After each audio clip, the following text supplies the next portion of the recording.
Welcome to the New Song Cafe at worshiptogether.com. Today we're joined by Joel Houston from Hillsong, who'll be sharing his song From the Inside Out. We hope you enjoy this New Song Cafe. Joel and Dylan, good to see you guys. Likewise. We're down here in your hometown of Sydney, Australia, and sitting at Hillsong Church here, actually in the chapel, which is a fantastic room. I don't know how folks can see it out there, but this is a beautiful setting for us to listen to some songs. But we're going to listen to, you guys just worked through a song today called Inside Out, which I love, making a huge impact in the church, and especially in America. And but talk about this song. I know you wrote this song by yourself, and you've co-written some, and you also write some on your own. And what's that process like? How much different is it when you're writing something just on your own versus when you pull other people into the process? Yeah, I mean, I love the process of co-writing. It's something that I've learned to love and I've learned to work out. I mean, when I started writing songs, they were always co-writes, and I love the process of kind of working with a friend or with others, just in seeing something through to completion. I think it's just a really healthy exercise, even relationally. And then there's other songs that, you know, either just because they all kind of come in one sitting, or there's some songs that I think also are deeply personal, and you kind of have to see through by yourself. And I think, you know, this song was one of those for me.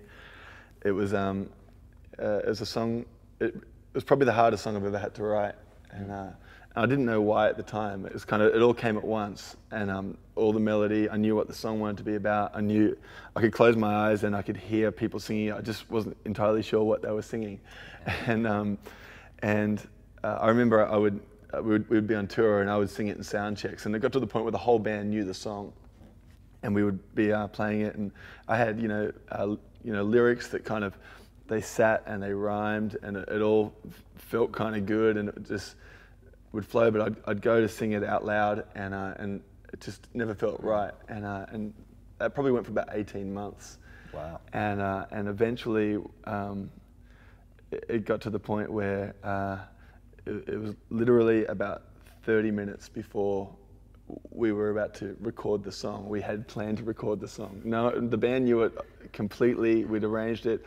I'd sung it with lyrics in rehearsals and whatnot, but I just wasn't happy, and I locked myself away, and then it was like it all just kind of dropped into place, and it was amazing. And so all of the lyrics actually kind of got written in about a 30-minute process after about 18 months and about 3 or 4 different journals packed full of different ideas, and I knew right away that was it. And I don't know, sometimes I feel like there's certain times where God, he holds things back to the point where you kind of have to absolutely trust him to kind of come through with it. And this song was that, and we went out and we sung it that night, and it was the first time, you know, all our church had heard it. Wow. And then we sang it again later in the night, and everybody kind of joined in song, and yeah, I'm really thankful for this song, and it's certainly, there's a whole lot of my testimony wrapped up in it.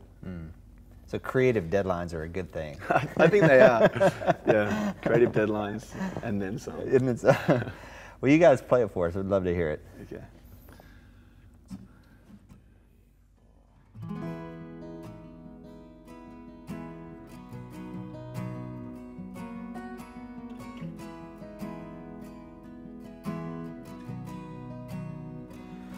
A 1,000 times I fail, still your mercy remains.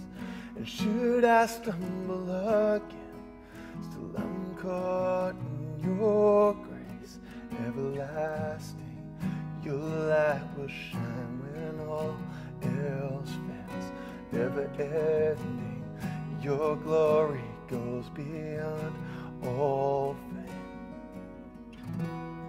In my heart, in my soul, I give you control.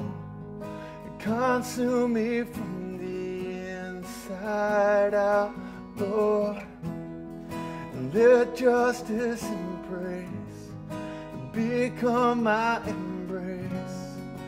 To love you from the inside out.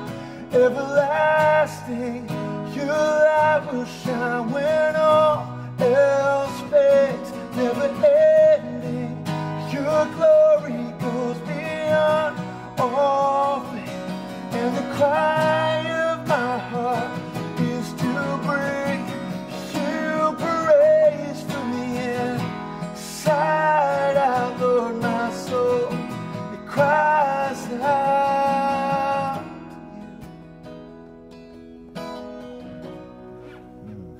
Man, fantastic. What a great song.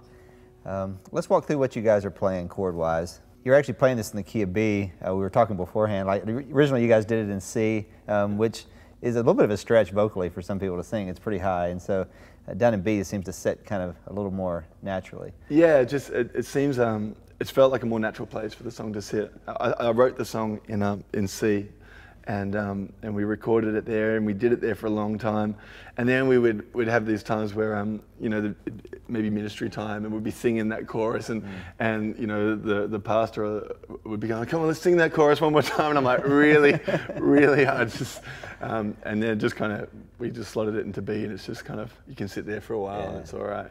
Well, kind of walk us through what you're playing. You're actually capoed 4, so you're able to play it in the G position, but yeah, walk us through some of just the chords you're playing there. Yeah, I mean,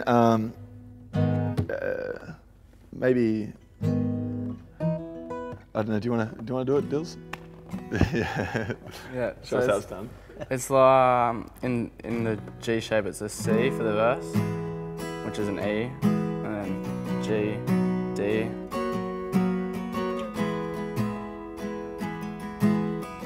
And then it goes down to the 6.